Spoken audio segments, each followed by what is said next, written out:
Good evening. This is Heartstock Radio, and I'm your host, Carol Murphy. And today, our guest is Mandi Bateman of LubbDubb. In just a moment, Mandi will be with us and tell us all about LubbDubb and what she does there. I also would like to remind you that you can reach us at heartstockradio@gmail.com. You can also find us on Facebook, where we post our upcoming guests as well as our recorded programs there. In just a moment, Mandi will be with us and tell us all about LubbDubb. This is Heartstock. I'm your host, Carol Murphy. Thanks for listening.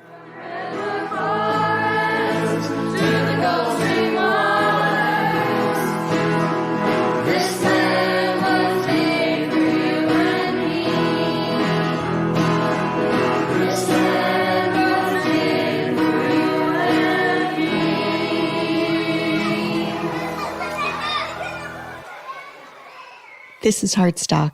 I'm your host, Carol Murphy. Today, our guest is Mandi Bateman of LubbDubb. Hi, Mandi. Hi, Carol. Thanks so much for being our guest on Heartstock. How are you today? Thank you. I am well. I'm having a pretty good Monday thus far. Glad to hear that. Yes, our show is pre-recorded. You all will be hearing us on Friday, the following Friday, from which we are recording. So, Mandi, what is LubbDubb and how did you come up with that name? Well, the company LubbDubb is a platform for freelance fitness and wellness professionals. So basically, we give yoga teachers, Pilates teachers, dance teachers a technology platform that helps them run their business so they can teach classes and connect directly with their students. And I came up with the name LubbDubb because I am a bit of an anatomy freak. And LubbDubb is a medical term for the sound that your heart makes. So when blood goes into the right side of your heart and it goes through the valve, it makes the sound lub. And then it goes into your lungs and collects oxygen from your lungs and moves into the left side of your heart and goes through the valve and makes the sound dub. So LubbDubb is a medical term, and it's what you see on a heart rate monitor. So I'm guessing that you're a heart-centered entrepreneur. Can we call you a social enterprise? Yeah, definitely. Well, we support the instructors that are out there spreading health and wellness. So yeah, you can definitely call us that. Mm-hmm. Is this simply in anatomical terms? Because we know that exercise and yoga and meditation is all really good for your heart, or are there some other connotations to that? Well, the instructors that use our platform basically can teach any type of modality that they'd like. And we help to support them and give them tools to do e-commerce and ways to share their offerings.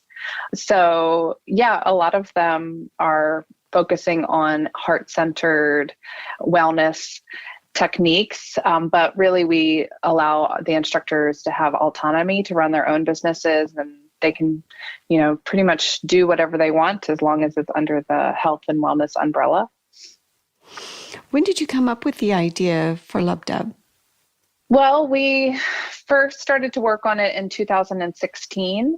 I think that, even a couple of years before that, I was thinking about it. I've been a yoga and Pilates instructor for about 15 years and found it very frustrating to contract with studios and basically try to run a business, but then also try to contract for studios and not really have the autonomy that I wanted to run my own business.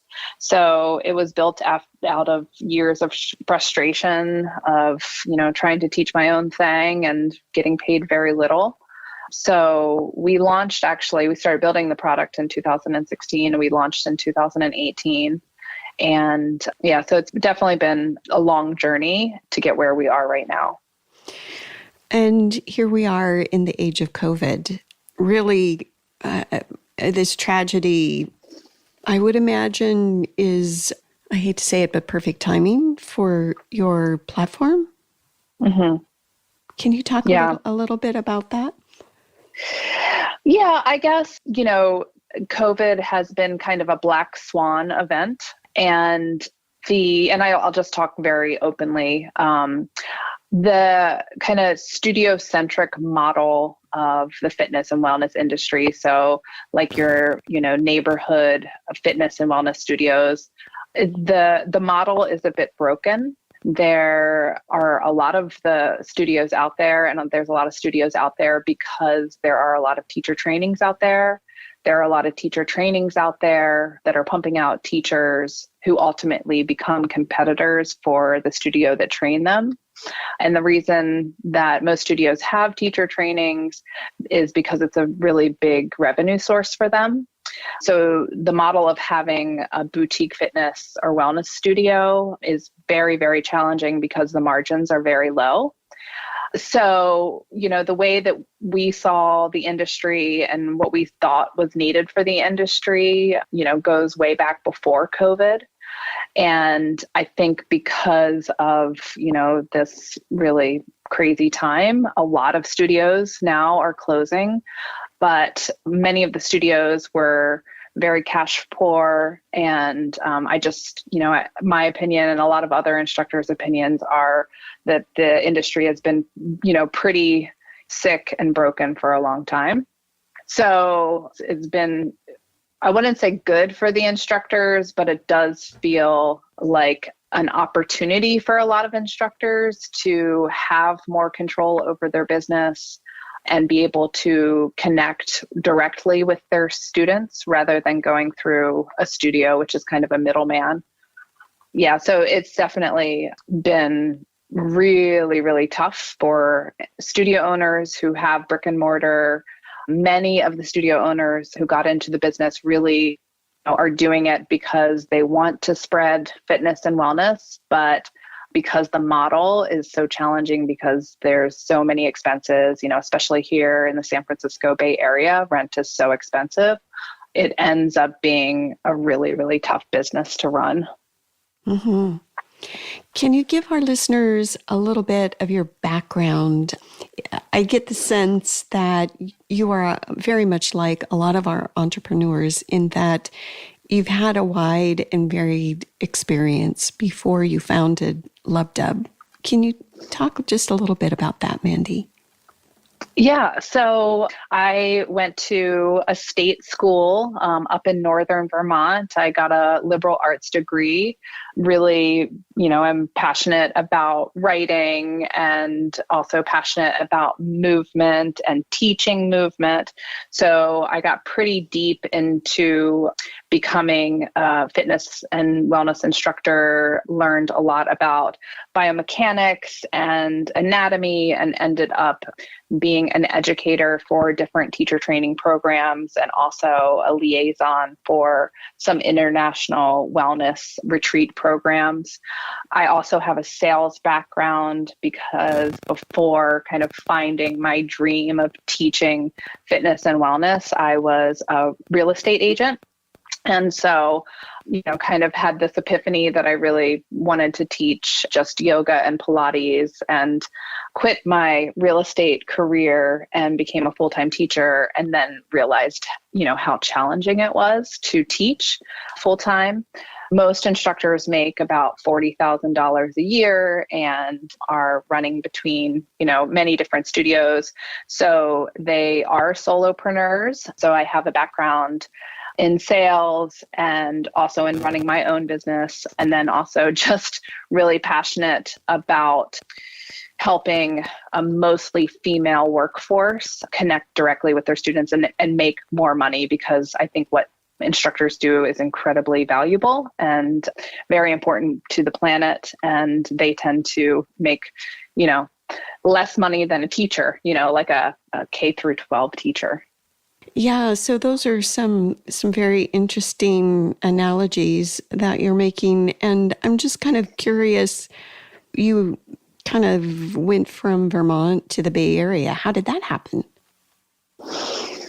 Well, I really wanted to become a full-time yoga and Pilates teacher. In Vermont, I didn't really see how there was enough wealth there to connect with clients who could pay me to teach, because most of the revenue that comes in for instructors is through private clienteles. And just in Vermont, there's just, not enough wealth in those communities to make a sustainable career out of it. And I traveled, so we lived in Vermont for a long time, traveled around the US and guest taught at a bunch of studios, and eventually came to the Bay Area. So I have a friend who was opening up a yoga studio in Marin, and they said, hey, we need a teacher to come in and teach and help us to start the studio. So I was like, okay, I'm game for that. So just took an opportunity and really didn't know what I was getting into. I always thought that San Francisco was like a little too cold for me, even though I was moving from Vermont.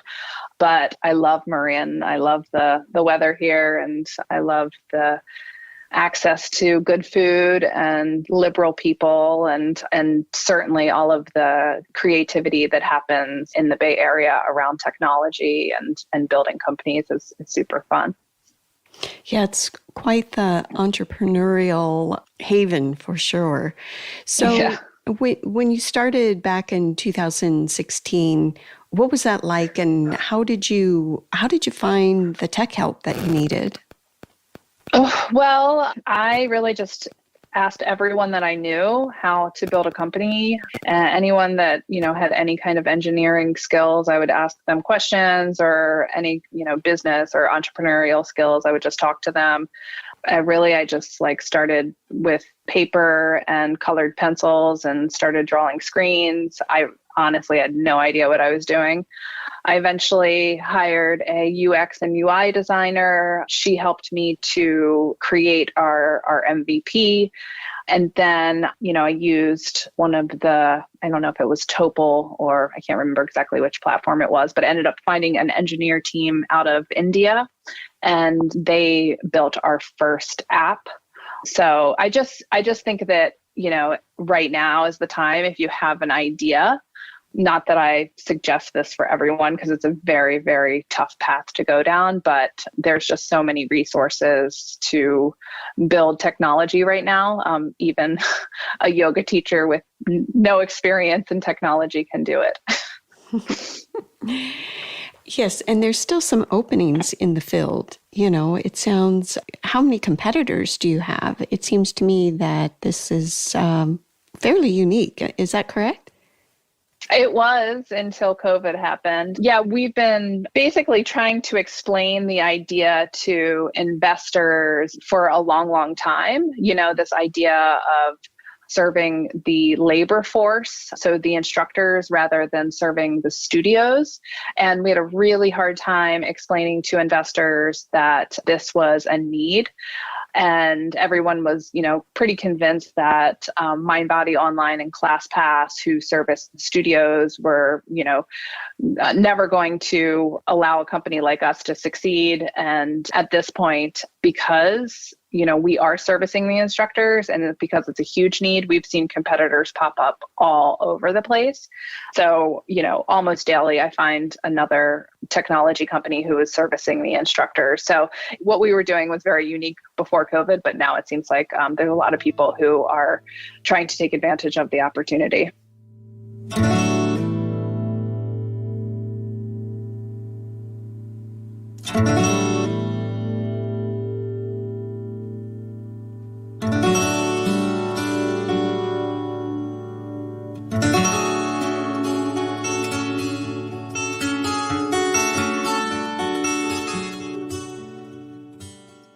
Before we get into the nuts and bolts of the platform, I was hoping we could touch a little bit upon the actual clients that your customers are serving, and just kind of take us down that path, how COVID is affecting the mental health and the wellness in general of those end customers. Sure. So most of the instructors who use our our platform are not necessarily like influencers who you would see on like Instagram. Most of the instructors are teaching to maybe, let's say, like 20 core clients, and they, have cultivated relationship with these core clients over, let's just say, 10 years, right? So a lot of the clients who use our platform are, and sorry, when I say clients, I mean students. So a lot of the students who use our platform are, I would say, 30 to 80 years old. So a lot of, boomers are using our platforms because they're really connected to their wellness teacher. They've been completely grateful for the opportunity to stay connected with their instructor, even though their studio has closed. We, our initial beta users were my clients, and my clients are in their 70s and 80s. So it is built around that age group. So it's actually a pretty simple platform for people to use. And I would say that most of the students who use the platform are like, they just love the fact that they don't have to drive to the studio, find parking, and it's just so easy. There's not a lot of people out there who have said, oh, we don't really want to do this after COVID. So most of the students, they do want to go back to in real life classes, but they also want to have access to these classes just from their living room as well.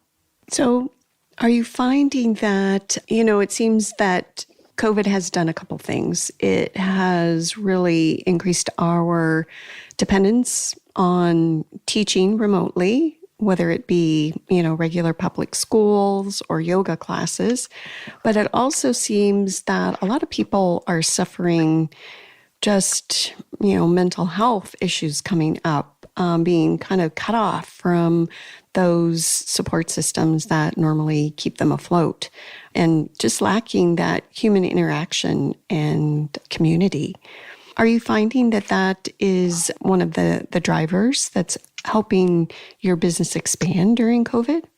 Well, I can't speak to that so much. I can speak to the main driver of our business has been instructors needing to connect with their students and needing to maintain their income and basically reshape the way that they do their business. I think that the one thing that I do see around mental health, because most of my time is spent talking to our instructors, not so much talking to the students side of our marketplace. So like the demand side, more I speak with instructors in the supply side. So we do a lot of education, kind of upskilling for instructors to help them become better business people. And I think that the lack of community and, these instructors are very tactile, and the lack of being able to connect and see their clients face to face is definitely tough on them.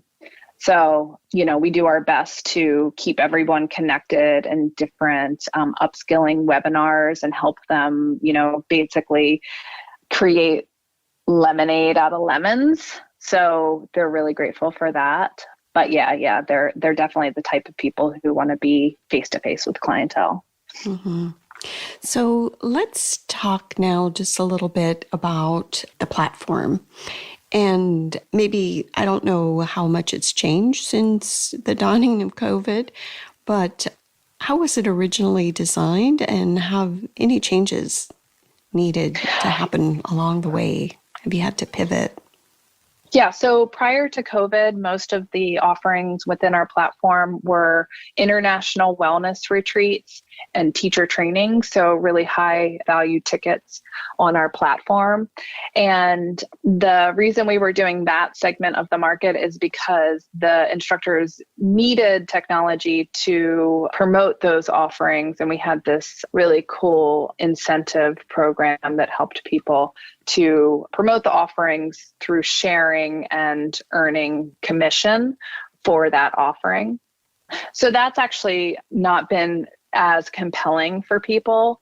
but not much has changed. We're still, like a two-way marketplace where the instructor can post their offerings, but now their offerings are, weekly yoga classes where you have a student that's, prior, when somebody was, booking a yoga retreat, they would do that maybe once a year or once every couple of years.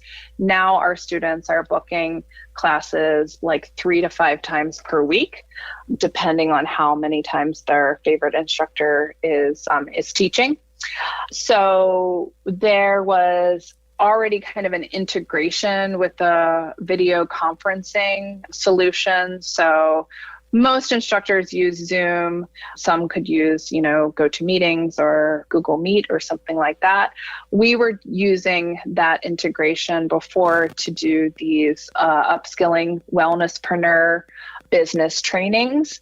So we kind of already had that built out. And once COVID happened, basically everything went online. So we really didn't have to do much build out for that integration with the webinar technology. So, from a technology standpoint, there has been new things that we've done. We built out a token system and other small things, but pretty much the technology has stayed the same. We've just seen a lot more volume. Mm-hmm. Like, what would you say the percentage increase in volume has been since COVID?